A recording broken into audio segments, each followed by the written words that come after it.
Память о депутатах навсегда останется в наших сердцах.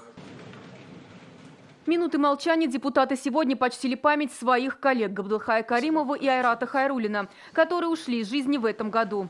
Перед тем, как приступить к рассмотрению вопросов, участников познакомили и с новыми назначениями в республике. Руководителем Следственного управления Следственного комитета России по Республике Татарстан назначен полковник юстиции Липский Валерий Андреевич. Так как глава парламента Фарид Мухаммедшин участвует в обсуждении поправок в Конституцию, заседание проводил его заместитель Юрий Камалтынов.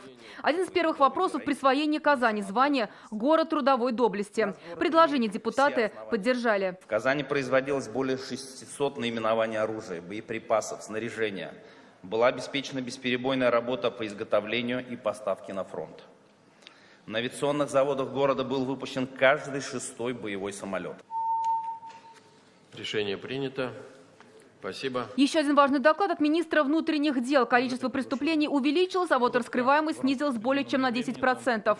Тем не менее, этот год пройдет по знакам борьбы с ОПГ, отмечает Артем Хохорин. Будет активизирована работа в отношении лидеров и авторитетов уголовно-преступной среды, в том числе так называемых воров в законе, положенцев и смотрящих. Мы воссоздали так называемую группу «Лидер», и соответствующее обучение в феврале этих сотрудников уже проведено. Когда перешли к вопросам, депутаты затронули несколько резонансных тем. В печати, по телевидению несколько передач было, в которых напрямую утверждается о том, что возрождается группировочная преступность, возрождаются группировки в Казани и в других регионах.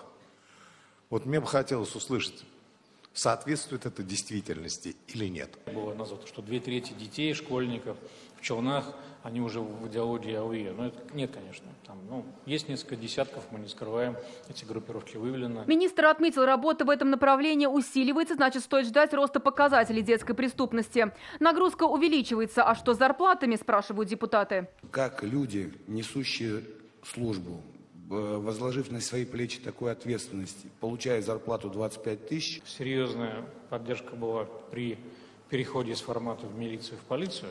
И более-менее достойный уровень зарплаты и социальный год, но с тех пор практически ничего не делалось. Количество сотрудников было сокращено на 1/3 примерно. Депутаты решили, с предложением поднять зарплаты нужно выходить на федеральный уровень. Аппаратом уполномоченным было поставлено исполнение 3004 уведомлений. Вопросы зарплат сегодня затронула и Сария Сабурская. Она сообщила, в аппарат омбудсмена в 2019-м поступило более 4700 вопросов.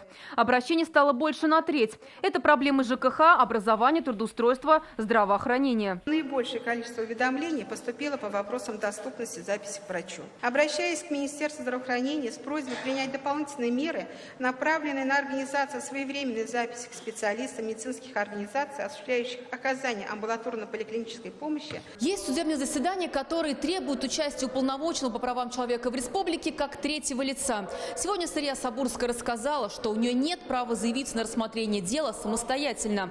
Потому депутаты приняли решение. Нужно предоставить омбудсмену такую возможность. Сегодня депутаты рассмотрели более 30 вопросов. Также в первом чтении был принят и законопроект. Дети, проживающие в одной семье, получат право учиться в одной школе с братьями и сестрами.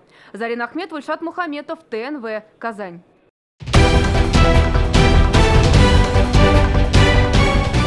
Все новости дня, выпуски программы «Новости Татарстана», программы и фильмы на сайте tnv.ru и на YouTube-канале ТНВ. Подписывайтесь.